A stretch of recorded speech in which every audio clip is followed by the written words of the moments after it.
Boa noite, São Luís. Boa noite, Maranhão. Boa noite, Brasil e mundo. Com certeza. Estamos aqui em mais um episódio, mais uma etapa dessa nossa quase novela. Todo dia um capítulo diferente aí. Exatamente, mas com o mesmo fim, que é passar informação, passar lazer, passar cultura, passar política também, né? Muita. E aí a gente segue onde? Segue em todas as redes sociais, só coloca lá Maranhão News 98 que você vai encontrar Janderson Santos por cá. E hoje a gente tem mais um episódio especial, né? Nossa convidada muito especial aqui com a gente. Ela é educadora, empresária, psicóloga e mãe atípica e pré-candidata a deputada federal, Bianca Ferraz. Muito obrigado pela sua presença. Boa noite, né? E boa noite para você. Boa noite, Ismael e Janderson. Muito obrigada, né, por me receber aqui. É um prazer e espero que a nossa conversa seja bem proveitosa. Com certeza será. Gostaria que a gente começasse, né, para a gente conhecer um pouco mais quem é Bianca Ferraz. A Bianca, ela é psicóloga, empresária, mãe, professora, gestora, né, mil e uma utilidades. E antes de tudo, também uma pessoa que ama cuidar do próximo. Minha missão de vida, eu sempre digo que é me doar ao próximo. Bom demais. Que legal. Inclusive, através da gente ter se conhecido, né? Eu percebi que também você tem uma clínica e é voltada para crianças? Isso. Nós temos clínicas e escolas. Né? Nós somos fundadores da clínica Acolher, da clínica Multiability, da escola Acolher, né? E também, além disso, nós temos outros projetos que nós já desenvolvemos no decorrer desses 20 anos de profissão, né, dentro da psicologia. Eu iniciei a minha carreira como professora universitária, dando aula de psicologia do desenvolvimento, e daí, né, esse meu início aí me levou a essa área da educação e da saúde, né, mais propriamente dito, para crianças, trabalhando com crianças e famílias atípicas. E as clínicas as clínicas, elas não são só para crianças, né? São para todas as faixas etárias e nem só para crianças, pessoas autistas. Né? Nós atendemos também diversos outros tipos de demandas. Nós temos médicos, psiquiatra, neurologistas, outros tipos de exames, né? Não é só para criança, é bem aberto. Legal, eu não sabia exatamente. E é bem interessante porque é um espaço diferenciado, né? Porque hoje em dia a gente percebe que até nas escolas comuns, tem uma dificuldade de inserir crianças atípicas, né? Sim. Dessa minha demanda, né, que eu tive nesse primeiro, eu comecei dando aula, né, na faculdade, como eu disse para vocês, e não era algo que estava, vamos dizer assim, dentro da minha realização, não estava realizada. Então, eu parti para o que eu queria, né? Eu tive ali um momento em que eu pensei, não, eu vou abrir mão aqui já dessa estabilidade financeira e fui partir para um sonho que eu tinha, que era de clinicar. Então, eu abri um consultório bem pequeno, era só eu e uma mesinha, nem recepcionista eu tinha, né? Mas como eu já trabalhava dentro dessa área de desenvolvimento infantil, a minha demanda, ela foi, graças a Deus, dentro dessa área que eu já gostava muito de trabalhar, né? Que eu já entendia bastante. Sim. E desse consultório, né, esse caminho foi bem difícil porque esse início do empreendedor, ele é muito solitário. A gente, às vezes, é desacreditado. Às vezes, até a família da gente diz, não vai dar certo, tu largou aqui uma certa estabilidade. Né? Mas a gente tem que continuar acreditando no nosso sonho. E isso que eu fiz. Né? Eu assim, fui em busca mesmo dos clientes, né? Apesar de eu ter tido indicação já dos meus alunos da faculdade, mas eu ia na Avenida, na Litorânea, entregar panfleto, fazendo parceria com lojas, pedia para deixar ali os panfletinhos, eu mesma atendia o telefone, agendava as consultas. Nossa, é multiuso mesmo, né?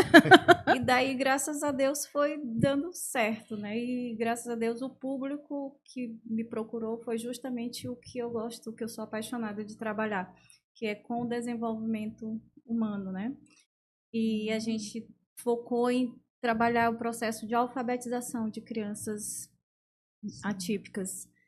E desse consultório bem pequeno, com o passar de um ano, eu já estava em um andar todo, desse prédio. Era um prédio na São Luís, Rei de França. Até hoje eu encontro pacientes meus, né, desse tempo, diz, doutora, eu lembro quando a gente estava lá na São Luís, Rei de França, ali em cima da Universal, e era só um consultóriozinho, né, e a gente depois já conseguiu abarcar o andar todo, e aí eu comecei a pensar na acessibilidade também, que a gente não tinha elevador, nem rampa, né, e 80 pacientes em média já ali nesse processo de alfabetização, já fui montando uma equipe multidisciplinar, e a partir daí eu comecei a iniciar esse sonho de desenvolver a escola, de abrir a escola.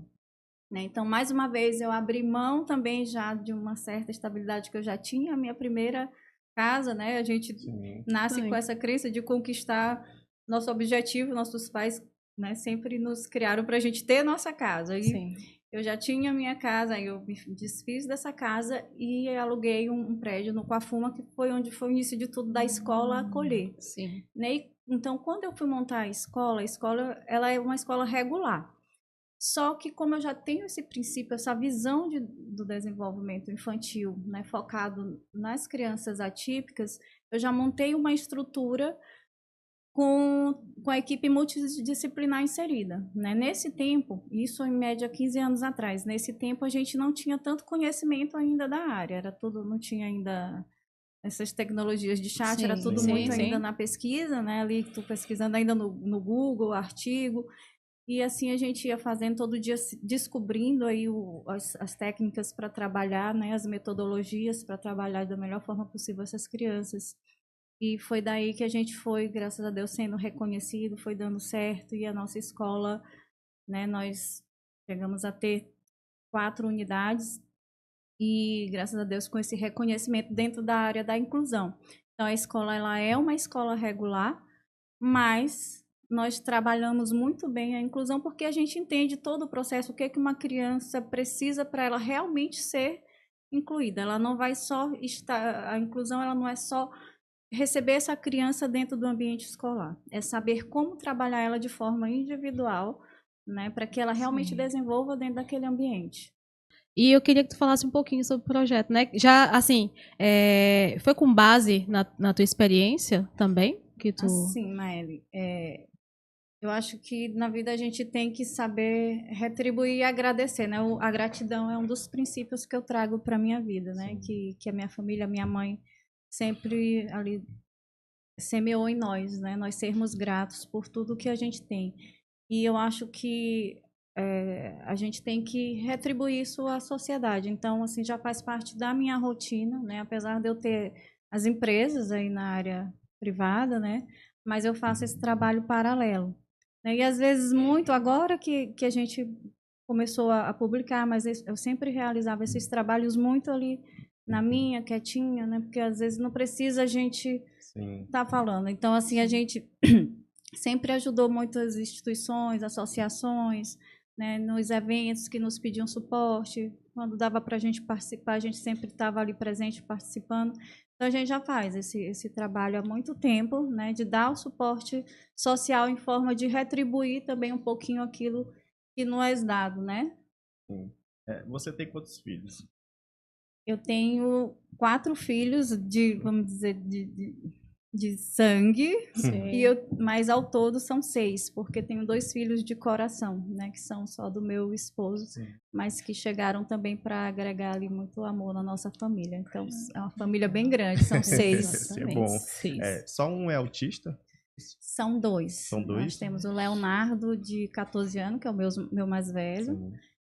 Ele é um autismo nível 1. Né, super inteligente, né, a gente fez até um diagnóstico tardio dele, porque na correria a gente trabalhando muitas vezes a gente deixa até um pouquinho a nossa família de lado, né, mas tem o Leonardo e tem o Gabriel, que é o mais novo, né, o Gabrielzinho já é um nível 2 para nível 3, e o Gabriel a gente já conseguiu detectar desde os 6 meses de vida. Né, a gente já estava com essa experiência maior na área, então a gente conseguiu identificar logo aí os primeiros sinais nessa fase. E desde então a gente vem correndo atrás aí das terapias da forma que tem que ser, né, para ele. Para os leigos, assim, para as pessoas que ainda não entendem a diferença dos níveis, pode explicar um pouco a diferença entre o nível 1 e o nível 2? O nível 1, ele fica um pouco ali entre uma terminologia que a gente usava antigamente, que era o Asperger, né? É um autismo mais funcional.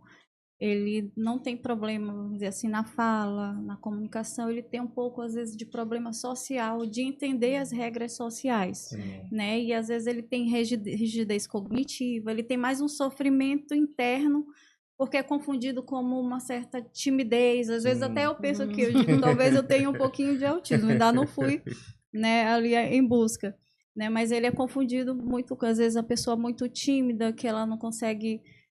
às vezes, entender também certas nuances ali em uma conversa, né? Mas também tem características de altas habilidades, né? Para a gente dizer que ele é autista, ele tem que ter o prejuízo aí na comunicação social, como eu estou dizendo, que é bem leve, né? E tem também que ter essas questões, às vezes, estereotipias, pelo menos 3 características, né? Porque tem se confundido muito de dizer assim, todo mundo agora é autista, né? Mas existem critérios, sim, que a gente consegue identificar, né? Dentro do nível 1, nível 2 e nível 3. Mas, assim, em geral, o que a gente tem que ter ali em regra para dizer que a pessoa é autista é esse prejuízo na comunicação e nas relações interpessoais, movimentos estereotipados, seletividade, hipersensibilidades, né? Então, para nós que somos especialistas, a gente consegue fazer bem essa identificação, não é como as pessoas pensam, não, todo mundo e pensa que o psicólogo ou o médico dá um diagnóstico de forma aleatória, né? Isso não existe. É um processo, né? É todo um processo de avaliação, né? E o nível 2, ele já é um pouquinho mais, ali já tem um prejuízo um pouquinho maior, né? Ele já tem mais dificuldade, às vezes, ele fala, mas ele já tem essa dificuldade nessa fala, né, em verbalizar, a comunicação já é mais afetada, e aí, assim por diante. O nível 3, ele já, às vezes, a maioria já não tem a fala, a comunicação, ele tem deficiência intelectual, né? Então, a gente consegue perceber aí as diferenças entre os níveis. Bem interessante. Eu, como professora de balé, né, eu já tive contato com várias crianças. Eu atualmente também tenho alunos autistas. E eu já tive uma aluna não verbal, né? Foi um grande desafio para mim, né? E eu queria saber, assim, o que você me aconselharia, no caso, né? Ela vai fazendo uma consulta aqui, né? Com a questão, por exemplo, dos não verbais para uma comunicação na dança. Certo. Ela é não verbal em termos de fala, né? Mas Sim. ela consegue, tá trazendo, mas a gente consegue trabalhar essa comunicação, né, geralmente através de estratégias, estratégias que a gente tem que ir buscando o canal dessa pessoa. Como que a gente vai conseguir ter essa comunicação? Por exemplo, lá atrás, quando eu disse para vocês que eu tive sucesso quando eu buscava essas estratégias, né, que não existia muito ainda, não se falava muita coisa sobre autismo, eu alfabetizava crianças e conseguia ter um contato através da tecnologia, né, eu usava já computadores, desculpa, tablets, e assim pode ser feito. Hoje a gente tem várias outras metodologias que os estudos já estão mais avançados, né? Então, dentro da fonoaudiologia, a gente tem aí o PECS, né, que é o assim, que a gente tem também o maior sucesso, a comunicação através de fichas, de imagens, né? No seu caso, eu lhe recomendaria criar um processo do que você quer que aquela criança entenda e tenha comunicação, vamos dizer, nos comandos dentro da aula de balé. Então, a gente monta as figuras com as imagens, por exemplo, de uma bailarina, e primeiro ela, vamos dizer, na ponta do pé, rodando, e vai... Porque ela não consegue se expressar, falar, mas ela consegue entender, e de forma repetitiva ela vai conseguindo obedecer aqueles comandos. Então, pode ser através das fichas, pode ser através dos tablets, que já tem muitos programas específicos para facilitar essa comunicação, né? E aí a gente vai analisando essa criança, qual é o canal, como a gente vai conseguir ter a atenção, né? Porque uma das características de uma criança autista, de uma pessoa autista, a gente não conseguir esse acesso a ela dá atenção para a gente. Mas se você conseguir descobrir o que é reforçador para ela, você vai conseguir entrar no mundo dela e ter o que você precisa ali, né, de interação com ela. E outro ponto que eu te recomendaria é fazer o contato com uma equipe multidisciplinar dessa criança, né? Justamente para saber quais são os reforçadores. A equipe multidisciplinar que eu falo são os psicólogos, né? Terapeutas ABAs, fonoaudiólogos, terapeutas ocupacionais, que fazem um trabalho ali rotineiramente com essa criança. Então, pode solicitar a mãe, né? Eu queria conversar com os profissionais para entender como eu posso trabalhar aqui dentro da minha área também com essa criança. Agora, a gente entrando numa área mais política aqui, né? Vamos lá. Qual é, podemos dizer assim, qual foi a maior motivação para você querer entrar na política? O que me trouxe a entrar na política foi esse meu jeito de ser, de gostar de me doar ao próximo, né? Na verdade, eu sempre estou muito preocupada, até mesmo com as pessoas que estão no meu convívio, com os meus amigos, meus familiares. Eu digo que eu nunca vou só, né? E assim eu sou também com todas as pessoas, vamos dizer, que estão ali próximo a mim, as minhas mães da escola, as famílias da escola, da clínica. Eu sempre estou disponível para elas. Todas elas, se perguntarem, vocês vão ver que eu passo até meia-noite, às vezes, conversando, dando uma dica, às vezes, mãe que nem é mesmo para vir, vamos dizer, para a realidade da clínica privada, mas que por eu ter esse perfil de acolhimento, né, outras mães já me indicavam e eu sempre me coloco à disposição, porque além dessa parte, vamos dizer, empresarial, eu também sou mãe e eu vivo essa realidade. Então, é uma dor que eu tenho também e que a gente se coloca no lugar do próximo, né? Então, eu sempre estou disponível, escuto muitas histórias e a gente fica com essas escutas, com essas vivências que a gente vai tendo, a gente fica angustiado, querendo melhorar, querendo ajudar. E então, isso que me motivou quando eu recebi o convite para estar entrando na política. Meu sonho nunca foi, vamos dizer, ser política. Sim. Porém, essa possibilidade de eu estar num local onde a gente possa estar levando a voz das pessoas que precisam, não só dentro dessa realidade, né, mas de outras realidades que agora eu venho conhecendo também, né? Então, eu entrei por isso, por ter essa angústia e querer ajudar mais pessoas, né, a ampliar os serviços dentro da área da saúde, principalmente para as mães neuroatípicas, que é um sofrimento todo dia, né? E não só para, independente de questão social, a mãe atípica, ela tem um sofrimento constante, né? Se ela tem um nível social melhor, ela consegue pagar um plano de saúde, é barreira com os planos de saúde. Agora mesmo a gente está tendo uma audiência pública, né, que justamente para tratar sobre essas questões do plano de saúde, porque é um tratamento que ele tem um custo, vamos dizer assim, um pouco mais elevado, mas ele é necessário, né? E quando a gente entende que a gente fazendo um tratamento precoce, a gente vai economizar mais na frente e vai dar qualidade de vida para essa criança, para essa pessoa, né? Tudo muda aí, né? Então, tem essa questão dos planos de saúde, as filas de espera, né? O tratamento inadequado, né? Muitas mães, às vezes, que não têm um entendimento maior, chega até a mim sem saber, às vezes chega até com uma prescrição médica, né? Que vem, vamos dizer assim, muito vaga, e ela, quando recebe uma notícia que o seu filho tem, né, alguma tipicidade, ela fica perdida, né? E isso me dói muito também de ver, às vezes a pessoa às vezes está sendo até enganada, ela vai, fica numa fila de espera de mais de 3, 4 anos, para fazer uma sessão de psicologia clínica, que não é o que vai estar resolvendo o problema daquela criança, que a gente sabe que precisa de terapia intensiva, de uma carga horária robusta para que aquela criança tenha um desenvolvimento.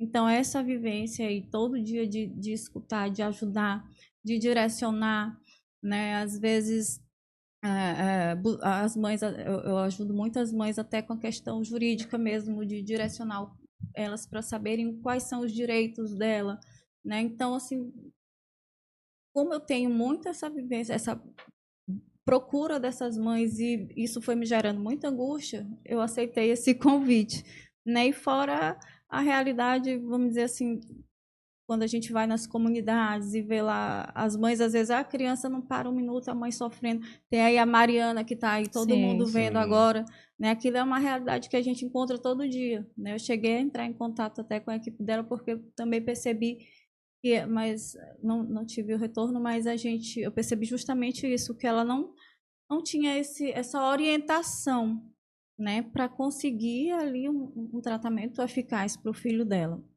né? Dentre outras problemáticas que a gente vivencia todo dia, a questão das escolas, que é muito doído também, muito dolorido para uma família não conseguir uma vaga, ser rejeitado numa escola após, né, ser revelado que a criança tem algum problema. Então, né, isso aí é uma realidade que eu vivenciei, né, também, e que dói muito, e a gente fica pensando, né, se eu que tenho um esclarecimento, trabalho na área, fui em uma escola bilíngue para botar meu filho, né, por indicação médica, porque ele fala muito bem o inglês, o pequenininho, né? Então eu fui, o médico pediu para eu botar, aproveitar essa habilidade que ele tinha, porque ele só queria falar inglês. Eu fui, né, tirei da nossa escola e botei lá, né? Porque a gente faz tudo ali para conseguir o melhor para o filho da gente. Se o médico disse para uma mãe atípica, faz isso que vai dar certo, nós mães movemos o mundo, né? E assim eu fiz, e eu passei muito perrengue, né? Eu chorei praticamente o ano todo até agosto, porque foi quando eu decidi tirar, porque a criança ela não tinha uma adaptação curricular, né? Eu mandei não tinha o tutor, que a gente sabe que é obrigatório, é obrigado a escola ali, né, ceder de acordo com a necessidade dessa criança. Então não tinha um tutor, não tinha a adaptação curricular, o PEI, a orientação que a tutora tinha era que deixasse ele sempre mais afastado das outras crianças para não morder, para não bater. Né? Todo dia uma reclamação, o Gabriel bateu, e depois a gente foi entender que não era ele que estava batendo, ele estava reagindo. Sim. Né? Então, essa vivência das escolas, independente também de classe, de nível social, ela é real, né? Independente se a mãe tem esclarecimento ou não, né? Ela é uma vivência muito dolorida, a gente querer botar nosso filho para aprender, para desenvolver e só ter, né, barreiras aí que a gente enfrenta. E então eu aceitei também mediante essa vivência, né, para que eu possa estar trazendo propostas onde a gente consiga realmente, porque também não é só culpa, eu não culpo só as escolas. Isso se dá muito também pela ignorância, a falta de conhecimento, né? Então, se a gente tivesse profissionais realmente treinados, né, que soubessem o que fazer, né, seria bem interessante. Então, eu venho com essas propostas de a gente estar formando as pessoas para que saibam realmente lidar dentro da área da educação, da saúde, em todos os ambientes, porque em todos os ambientes a gente precisa ter esse acolhimento, né? A gente precisa saber receber as pessoas e lidar com as diferenças. Então, é isso, né? Esses foram os pontos principais que me motivaram. E por já ter essa vivência e conhecer a realidade também de famílias que precisam o tempo todo de apoio, de que seja levado recurso para a comunidade, né, médicos e tudo mais que a gente já sabe. Você acha que falta mais investimento do poder público nas escolas? Porque assim, eu tenho um irmão, ele é autista, e minha família é de Bacabal. Ir lá para matricular ele na escola é a maior dificuldade, porque não tem pessoas capacitadas para estar acompanhando ele. Você acha que está faltando mais investimento do poder público nas escolas para isso? É justamente o que a gente está trazendo, né? Independente de ser a escola pública ou particular, mas, gente, desculpa, a falta de formação e de informação é a grande problemática. Às vezes algumas pessoas alegam a questão do custo, né? Mas esse custo ele é levado para quem não sabe como resolver. E a gente a gente que está na vivência no dia a dia, a gente sabe como resolver essa questão do custo, né? E levar essa solução. Por exemplo, não adianta eu pegar um psicólogo recém-formado, vamos dizer, abaixar o custo, não é só isso. Vou pegar um psicólogo recém-formado ou um estagiário e eu vou botar lá dentro de uma escola porque vai melhorar o custo, ou sendo público ou particular. Não adianta eu pôr ele lá cru sem ele saber o que ele vai fazer. Porque, na verdade, a gente precisa levar as técnicas, né, que vão dar resultado dentro do ambiente escolar. Né? Esse profissional ele precisa saber fazer primeiro uma avaliação dessa criança, né? Saber quais são os reforçadores, que era o que a gente estava falando. A gente precisa avaliar e montar um currículo para ele. Não adianta eu querer ensinar expressão numérica para uma criança atípica que tem deficiência intelectual, né? Se ele ainda não aprendeu nem os números. E ele ficando numa sala de aula ali regular, ele não vai ter um aproveitamento. A gente vai ter ali a questão dele estar num ambiente onde ele vai socializar, mas o que a gente quer que desenvolva, que ele aprenda. Como que uma criança que ainda não sabe os números, ele vai aprender, vamos dizer, uma expressão numérica, fração? Não vai. Né? Então, a gente vive um momento de uma falsa inclusão. Né? E é isso que a gente precisa estar modificando. E essa modificação só vem com essa formação mesmo. Né? E essa formação básica, ela não necessariamente tem que ser, vamos dizer, não precisa ser profissionais da área da saúde dentro do ambiente escolar, né? Que existe também essa polêmica do ambiente escolar e do ambiente clínico, né? Mas a gente precisa a gente pode até formar, por exemplo, a própria família, né? E essa formação dessa família já ser uma geração de renda para essa mãe, além dela conseguir trabalhar o filho dela dentro de casa, né? Ela consegue acompanhar como é o desenvolvimento, porque ela vai entender, né? Porque a formação da ciência que tem mais resultado para crianças atípicas, né, que é a terapia ABA, sim, ela não necessariamente tem que ser de nível superior, né? Então, se a gente formar essas pessoas, se a gente conseguir formar o máximo de pessoas possíveis, né, além da gente conseguir gerar renda, a gente consegue estar solucionando essa problemática. Mas aí a gente tem que mostrar realmente, ensinar o que é um PEI, o que é uma adaptação curricular, né, o que é um reforçador. São termos técnicos, né, que precisava ir mais a fundo. Mas a base de tudo que está faltando realmente é esse investimento na formação, na capacitação das pessoas, né, a nível superior e a nível médio. Né?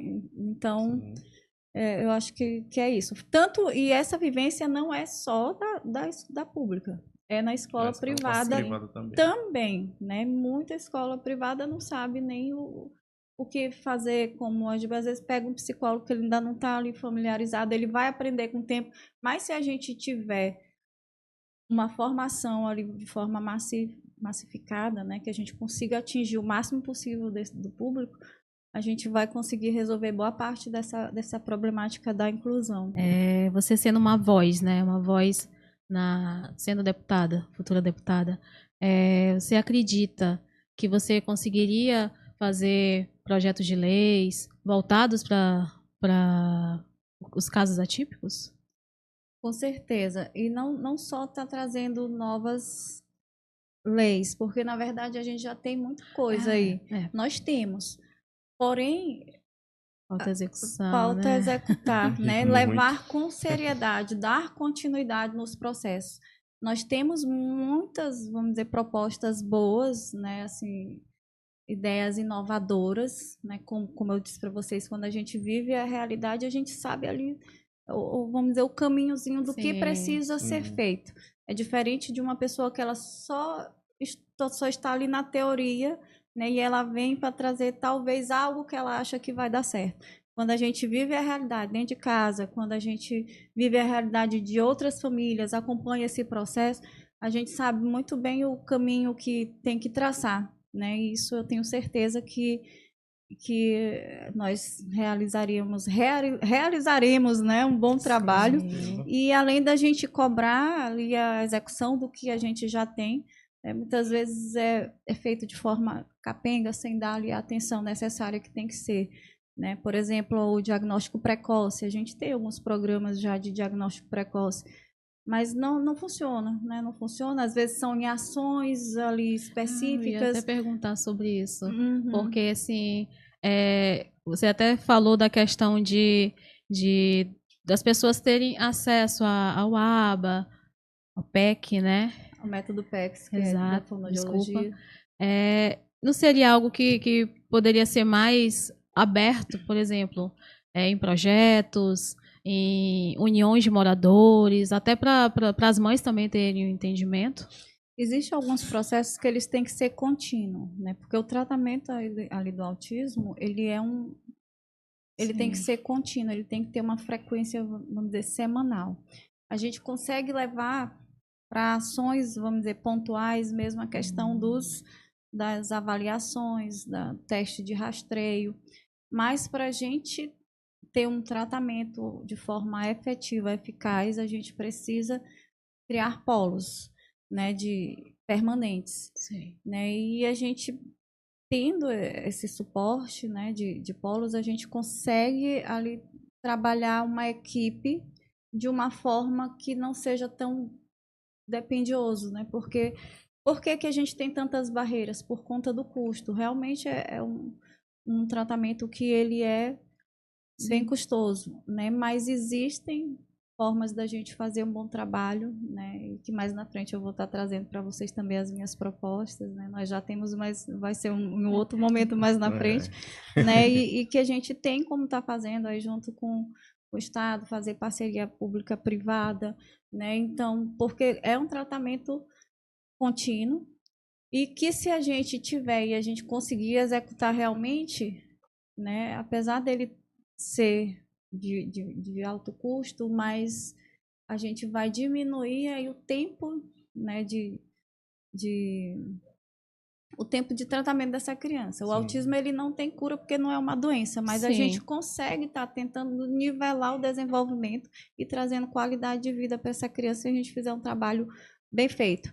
Então, a gente faz uma intervenção massiva na primeira infância para que a gente diminua esse custo mais na frente. E é isso que os nossos líderes aí não conseguem entender, ou as pessoas que estão trazendo não conseguem passar bem, né? A importância da gente investir nessa primeira fase, da gente ter esses polos para fazer uma terapia intensiva para que mais na frente a gente diminua esse custo. E a forma de como fazer também essa intervenção, né? Que a gente precisa modificar e trazer aí dentro das nossas propostas. Existe algum projeto de lei ou, por exemplo, é uma sugestão tua com relação aos polos? Que seria bem interessante. A longo prazo, até porque, assim, se tem tanto investimento em shows, em várias outras coisas, por que não ter um investimento na educação? Aí a gente está falando, essa questão do tratamento em si, eu estou falando na área da saúde, né? E da questão da educação, eu sou a favor da gente ter as escolas especializadas, dependendo de cada caso, porque isso também é uma polêmica muito grande, né?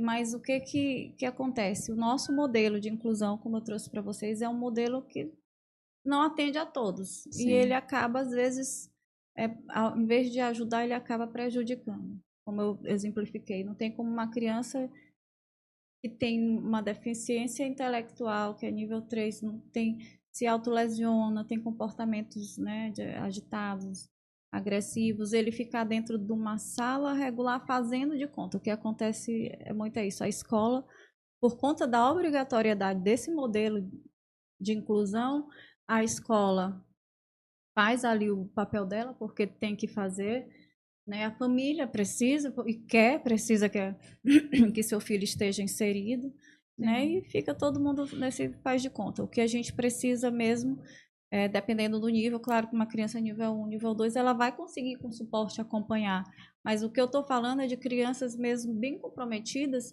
que estão ali perdendo tempo na janela de desenvolvimento dele, que se a gente tivesse um atendimento escolar especializado, ele ia render muito e a gente poderia não, nós vamos estar preparando ele para voltar para a escola regular. Não adianta só eu jogar ele na escola regular e ele fica lá perdendo tempo, todo mundo se enganando, né? Se eu pudesse fazer um tratamento especializado com o foco de que ele voltasse para a escola regular, né? Então, eu sou a favor da gente ter nessas escolas especializadas. Algumas famílias, algumas mães têm também vontade são poucas que a gente tem hoje, né? Porque até certo tempo estava proibido, mas agora já está tendo uma certa aceitação, liberação. Então, fé em Deus, a gente consiga estar trazendo também esses polos, né, essas escolas. E é o que na minha visão, o que eu defendo muito. A gente precisa preparar. Não é que ela não tenha capacidade de estar na escola regular, mas a gente precisa preparar ela para ela estar nesse ambiente inserido da melhor forma, porque às vezes ela se sente até excluída, né? Porque o próprio colega, às vezes, ele já não quer ficar perto. Sim, sim. Né? Então, várias situações que acontecem no dia a dia de uma escola que a gente vê, né? E que a gente vê que às vezes até acaba excluindo. Então, o ideal é a gente preparar essa criança que não tem ainda. Claro, eu não estou de forma alguma aqui dizendo que tem que ter escola especializada para qualquer criança com qualquer neurodivergência, não é isso. Né? São para casos específicos, Sim, sim. Precisa de uma avaliação em si para dizer para onde que vai. Porque o que acontece é que a gente está generalizando, botando todo mundo dentro de uma sala de aula regular, como se todo mundo aprendesse da mesma forma.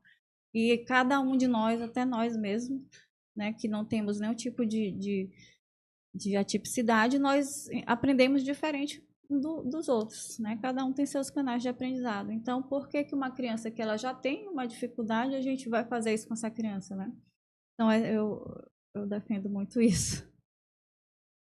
Você, no começo da nossa conversa, né? Você falou que quando começou, assim, para abrir suas empresas, você teve que correr muito, né? Você teve que entregar panfleto, entregar tudo. Você, como pré-candidata a deputada federal, qual a sua visão, assim, que a gente pode incentivar mais ainda os pequenos empresários, microempreendedores, assim? Na verdade, a vida da gente é toda cheia de altos e baixos, Sim. né? E a gente teve esse momento inicial, teve que fazer isso, mas não quer dizer que a gente esteja ali estável, né? E em outros momentos a gente vai, recomeça, se reinventa.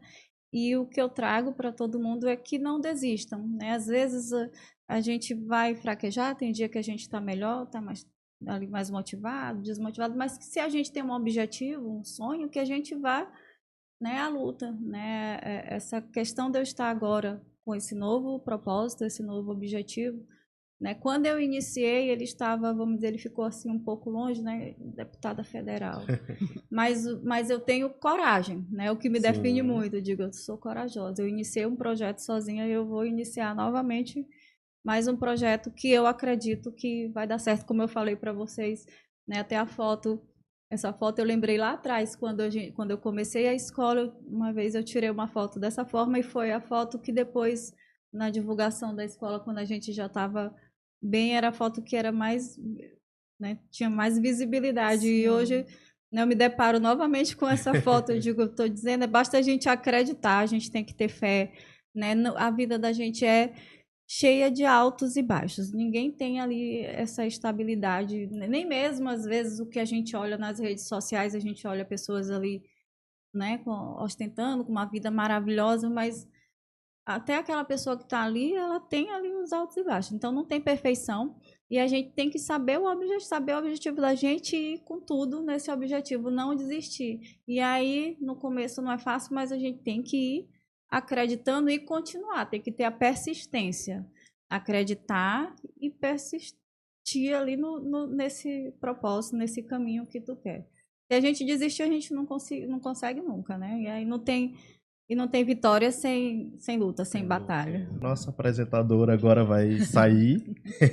Vou dar uma saída básica. Vocês vão ver agora, sem ser apresentador, nossa apresentadora vai correr, porque nossa apresentadora também é professora de balé. E de zumba. E de zumba. Ela vai dar uma saidinha, mas a gente vai continuar aqui com a nossa entrevista. Certo. Né?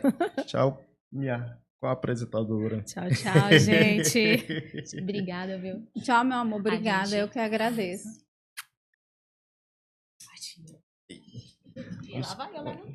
Vamos continuar aqui com o nosso bate-papo. Né? O poder público pode ajudar microempresários, jovens empreendedores, autônomos?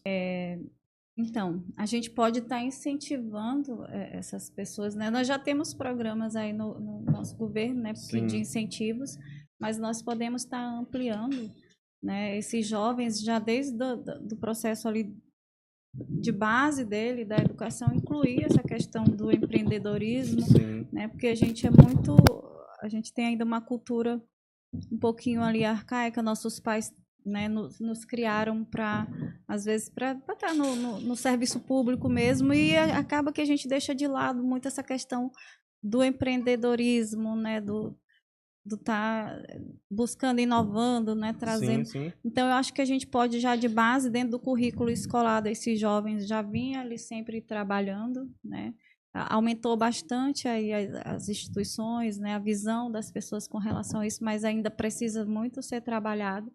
E a gente precisa estar fomentando também com práticas, né, e vivências.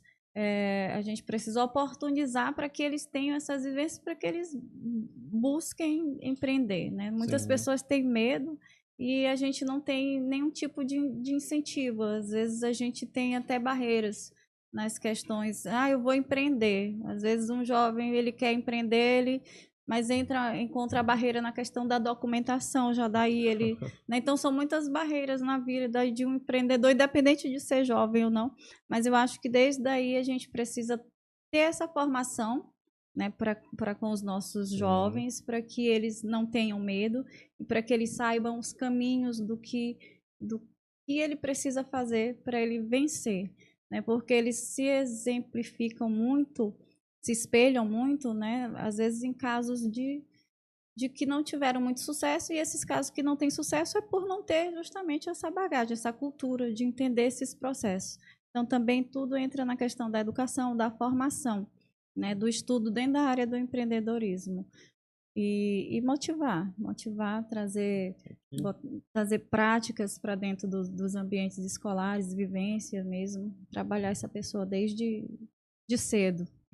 É porque, assim, a gente quando é jovem e a gente tem a coragem e a vontade de fazer, né? Mas às vezes falta uma consultoria, falta algo ali e empreender é difícil financeiramente, né? E tu gastar para ter uma mentoria assim ou um conselho já ia quebrar mais um pouco, né? Mas o que entra? Hoje, com os canais de informação que a gente tem, Sim. né, e é uma dica, uma vivência minha também, né, essas barreiras diminuem muito também, né? A gente, quando fala em empreender, a gente pensa, eu vou ter que ter muito dinheiro para empreender, eu não vou conseguir, porque a nossa mente, ela tende a nos burlar mesmo, ela quer que a gente fique ali, às vezes, acomodado, porque tudo que é mais fácil é o caminho que a gente busca, né? Já é natural. Porém, a gente tem que abrir a mente para entender que para empreender eu posso começar dentro de casa, né? E ir me organizando, buscando essa informação nos canais que a gente tem de YouTube, no TikTok, né? Então a gente tem aí muitos canais que hoje em dia tem muitas ali dicas, aulas, então, né, já não é mais tanto uma barreira, mas eu acho que o principal fator é não ter medo, né? E para a gente saber se esse negócio vai dar certo, é a gente entender se a gente está solucionando alguma problemática, vamos dizer, do nosso meio social. Onde eu vou agregar aqui, como eu vou fazer, como eu vou vender. E aí começar a entender esse processo, vamos dizer, criativo como empresa. Porque também a maioria das vezes que não dá certo é porque as pessoas não conseguem separar ali o empreendimento, né, com vamos dizer, com sua vida pessoal. Então, acaba que gera essa barreira, né? Então, assim, não tem mais que ter medo, porque assim, para empreender não precisa ter milhões, a gente pode, às vezes, começar pequenininho dentro de casa, e isso é algo que eu trabalho muito com minhas mães, né, também nas comunidades, trazendo justamente essa visão, tirando esse medo, né, encorajando as famílias a buscarem aí uma vida melhor, né, a buscarem uma outra renda, né? Então, uma mãe, ela tem que, às vezes, cuidar, o esposo sai para trabalhar e ela tem que ficar em casa, ela, vamos dizer, se deixa um pouquinho de lado e, né, perde até sua autoestima, sua imagem, porque ela se sente como inútil, vamos dizer, dentro de casa. Mas a gente tem que estar levando isso para essas mulheres, não só para as mulheres, né, para os homens também, de que todos nós podemos, basta querer, né? Dentro de casa mesmo com essas dificuldades, a gente consegue pegar algo básico ali e transformar, né, em algo, vamos dizer, inovador, em algo que vá solucionar uma problemática, em algo que nós podemos chegar e ir bem longe. A gente vê muitos casos aí, né? Todo dia. No meu caso, eu vim de um consultório bem pequenininho e daí a gente foi crescendo, né? E tem dia é tudo sempre muito bem, a gente vai só nessa linha de crescimento? Não. Tem tempo que a gente tá nessa linha ali subindo e aí às vezes dá uma fraquejada, volta, a gente tem que saber recomeçar. O importante é não desistir, né? Não desistir. Primeiro é ter coragem, ter constância e não desistir. E independente, olha, eu já cheguei a fazer no tempo da Covid, que tudo foi muito difícil. O que aconteceu? Eu desenvolvi uma outra empresa dentro de casa num período ali de Covid. Por que eu fiz? Eu tinha vontade de aprender a costurar. E aí eu tinha uma máquina portátilzinha em casa. Sim. E faltou máscara no mercado, não tinha máscara em lugar nenhum. Só para confeccionar. Lá eu fui para o YouTube, fui olhar os vídeos de como era e fui testando. E dali até eu conseguir fazer, depois eu já estava fazendo, mandando para o hospital, para a clínica, né, as clínicas odontológicas pedindo, depois eu já estava fazendo os aventais. Sim. E então, assim, por isso que existe essa possibilidade né, de todos nós podermos estar empreendendo. E disso aí... E inovando também. Quando chegou no final da pandemia, eu já estava... Eu consegui, aí dali eu já fui investindo. Né? Então, eu tinha essa maquinazinha pequenininha, portátil, dessas que a gente compra baratinha, de 300 reais, 200 reais. E dali eu já consegui ir vendendo as máscaras. Das máscaras, aí eu já juntei o dinheiro, já comprei uma máquina melhor, depois eu já comprei um outro tipo de máquina, já consegui ir comprando, entendeu? Eu não fui gastando aquele dinheiro que entrava, eu fui reinvestindo e dali, quando a gente finalizou o período de pandemia, eu já estava com uma equipe com 3 costureiras, maquinário, né, e já realmente fazendo distribuição desse material que estava em falta, né? Então, assim, tudo é possível, né? E às vezes a gente pensa, ai, mais máscara, né? Mas, olha lá. Mas outra coisa que eu faço também no meu dia a dia.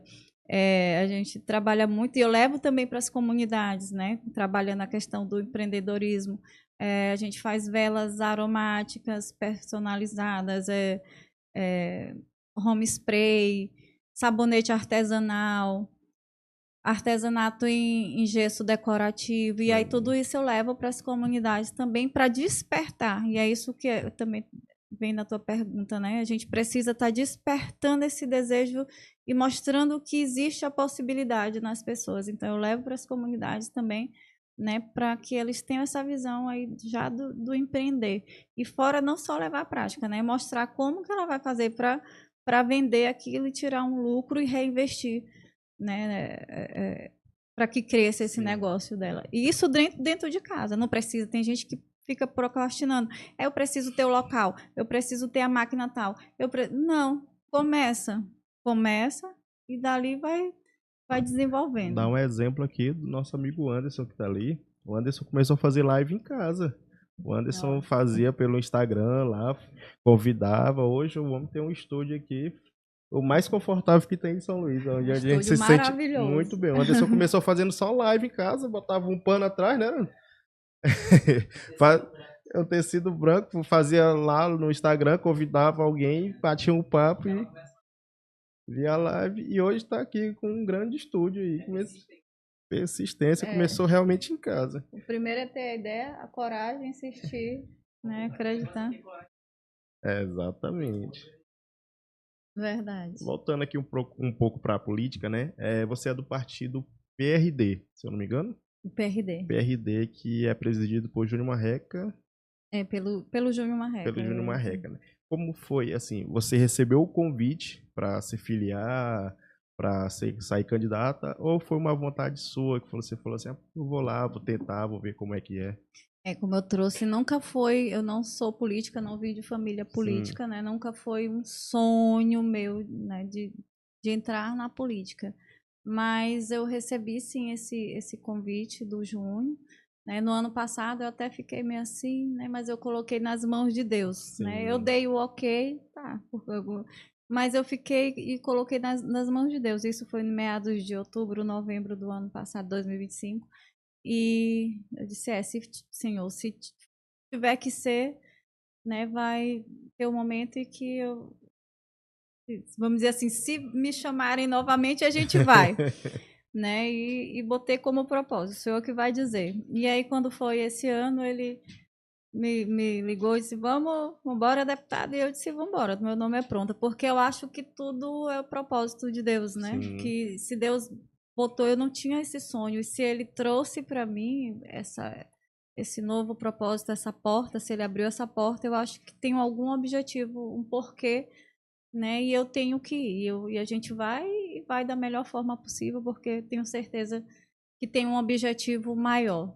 Sim, Né? com Fora certeza. a minha inquietude de já querer, já ter esse desejo, né? Então apareceu essa oportunidade e a gente nunca diz não para as oportunidades que vão passando, né, na frente da gente também. Tanto que você, quando começa, eu não sei se você já está fazendo pré-campanha fora, já em outras cidades, no interior, você vai conhecer a realidade também, né? E muitas pessoas que vai se identificar com você, por ser mãe atípica, por viver essa mesma realidade. Então, é bom para você, né? Por colocar seu nome, por conhecer a vivência de outras pessoas. E bom para o povo, que vai ter uma representante que realmente conhece os desafios, né? Janderson, quando eu digo assim, eu nunca entro em nada, vamos dizer assim, de brincadeira. Quando eu entro, Sim. eu vou mesmo com força, né? E graças a Deus tem dado muito certo, assim, os anjos que Deus tem colocado para nos apoiar. Sim.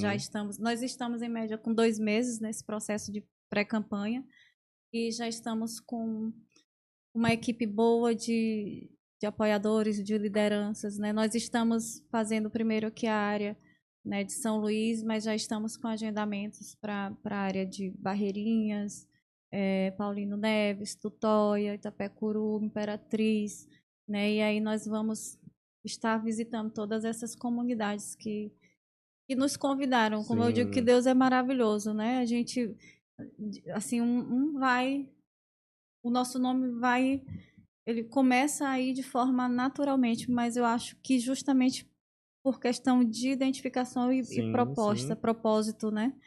E aí a gente nós já temos em média, assim, vou falar porque eu fico surpresa, em média 47 lideranças, né? Entre Lideranças. lideranças maiores, menores, né? E eu me surpreendi, né? E só, como eu digo, é o trabalho que a gente tem feito, mas também com certeza é Deus, porque é algo novo, é algo que eu estou em um projeto novo e que em 2 meses, né, está tomando uma proporção muito boa, né? Então a gente vai continuar acreditando e vamos lá onde as pessoas precisam ser escutadas, né? Precisam ser acolhidas e vamos ver qual é essa necessidade, como a gente pode adaptar esse trabalho que a gente tem, essa experiência que a gente tem, o conhecimento, né, para solucionar a problemática das comunidades, não só das comunidades que estão conosco, mas de todas as comunidades que precisam, né? Eu acho que o povo tá vendo muito que a gente precisa de uma política nova. Precisa de novas pessoas na política, né? Porque são muitas demandas que o Maranhão precisa, muita coisa que o Maranhão realmente precisa ser ajudado. E a população está querendo acreditar em novos nomes, né? Assim como você colocou seu nome à disposição, está recebendo convites já para ir em outras cidades e tudo. É isso que o pessoal está querendo. O pessoal está vendo uma política nova em você. A gente tem percebido, né, nas nossas caminhadas, realmente as pessoas um pouco tristes com o cenário, buscando mudança. Às vezes a gente sente até dificuldade, resistência, né, no início ali, quando a gente chega como se fosse assim, é só mais uma que está chegando aqui para, né, e depois vai nos esquecer aqui né, eu tenho conversado, né, e eu acho que com o meu jeito de ser também, a transparência que eu sempre venho trabalhando, né, desses 20 anos aí de carreira, né, dentro da área que eu venho trabalhando, eu Sim, acho sim.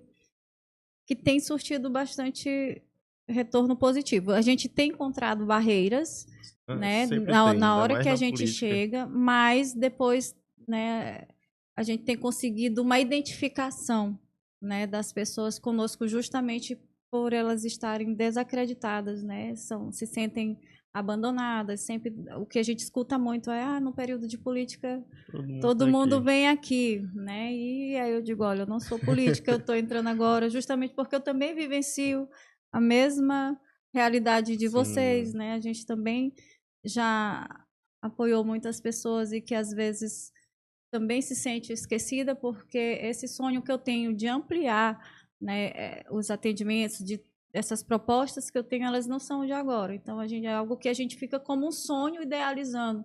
Ah, eu queria tanto se eu conseguisse fazer assim, assim, a gente ia solucionar a problemática tal. Às vezes a gente leva para alguns dos nossos representantes, mas acaba sendo esquecido, né? E a gente sente justamente isso que a gente está vendo agora nas comunidades, né? As pessoas se sentem abandonadas e esquecidas, e é bem chato. E é o que a gente é, não pode fazer, né? A gente é, tem que ter uma constância e sempre manter esse vínculo. teve a gente falou com uma candidata a senadora e ela pegou e falou, porque ela é do Quilombo, né? E ela sempre falou, ela sempre fez a política dela dentro do Quilombo. E vários políticos estão agora indo lá no Quilombo, onde ela mora, né? Teve uns que já passaram 4 anos atrás, estão retornando lá. E ela falou que lá não estão deixando mais nem político entrar.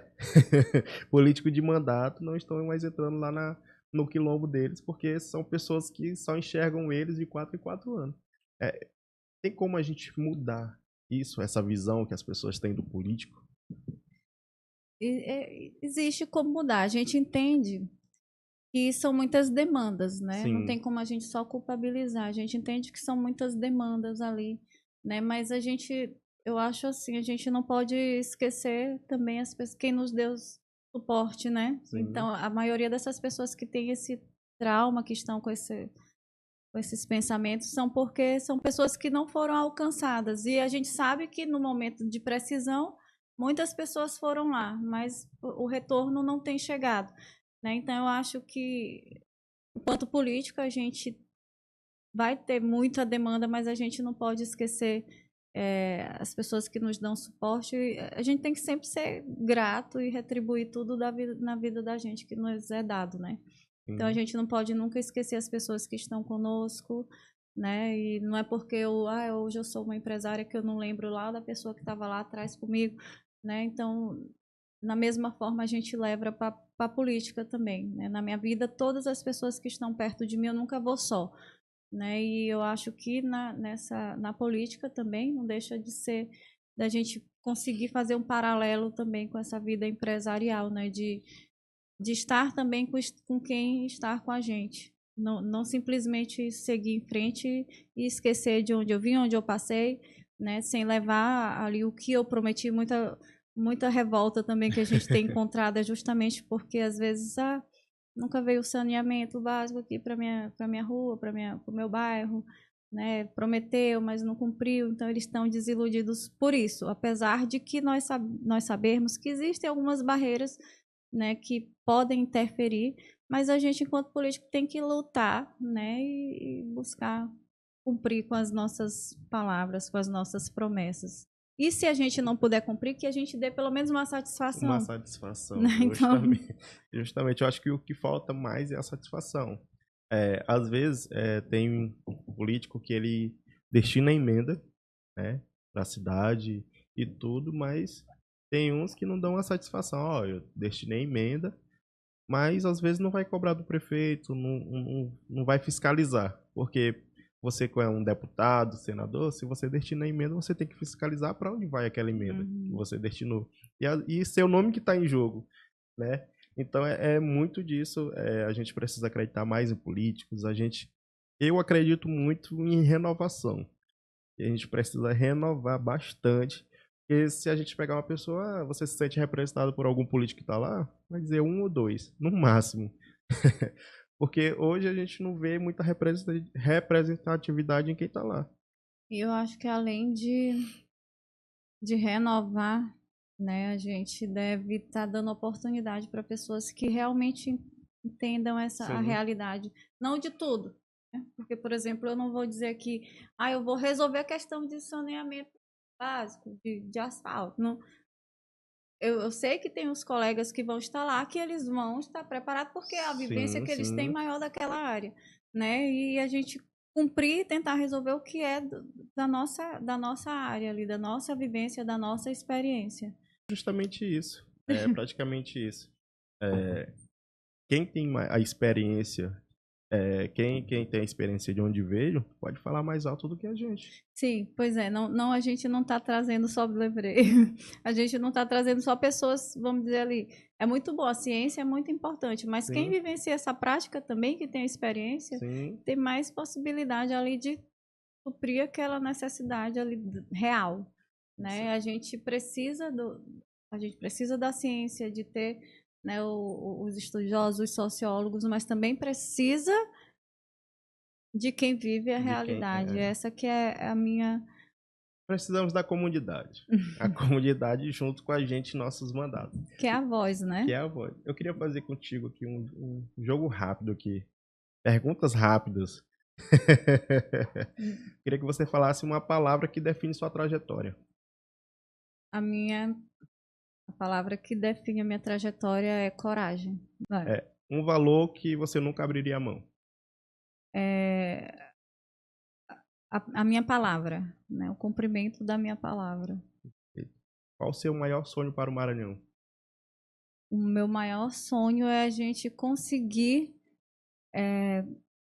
fazer com que o nosso estado seja um estado que tenha índices melhores dentro da educação, porque eu acho que a educação é tudo para nós, né? Então a gente tem que trabalhar muito aí a educação, melhorar bastante os nossos índices, né? Trabalhar também a saúde, melhorar aí as filas de espera, as barreiras, né? Então o meu intuito é esse, né? O que eu espero é que a gente consiga elevar os índices de saúde e educação para o nosso povo, porque sem saúde e educação a gente não tem qualidade de vida. O que a população pode esperar de Bianca Ferraz? A população pode esperar, né, que com toda essa minha vivência de mais de 20 anos, eu vou estar me esforçando o máximo possível, trazendo o melhor de mim, de tudo que eu trouxe dessas vivências, para que a gente solucione as problemáticas existentes hoje em dia, né, dentro, justamente levando essas propostas dentro da saúde, não só para a questão da saúde e da educação, vendo só o local ali da população, mas também das empresas, vamos dizer, das instituições que precisam realizar esse trabalho. Muita da dificuldade que a gente tem nessa prestação de serviço também são por barreiras encontradas por empreendedores, né, e acaba gerando ali dificuldades para o nosso povo. Então, vocês podem ter certeza que eu vou estar trazendo toda essa carga de experiência, de vivência dentro das áreas da saúde e da educação, para que a gente melhore e solucione essas problemáticas que a gente tem no nosso estado, não só no nosso estado, né, no Brasil. No Brasil, né? Perfeito.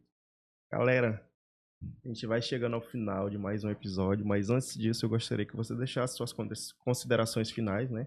Para todo o Maranhão, pode olhar para a câmera, pode falar o que você quiser. Então eu agradeço a você, Janderson, por, né, me dar aqui esse espaço, estar nos trazendo um pouquinho, né, da nossa vivência, da nossa experiência, para que as pessoas me conheçam um pouco mais a fundo. Eu não sou só a Bianca empresária, mas eu sou mãe que vivencia também muitas lutas, muitas realidades de mães como vocês que estão aqui vendo, né? E a nossa luta é essa, de estar buscando o melhor para nossa família, para os nossos filhos, né? O melhor dentro da saúde, da educação. Então, contem comigo, com toda a minha vivência e experiência.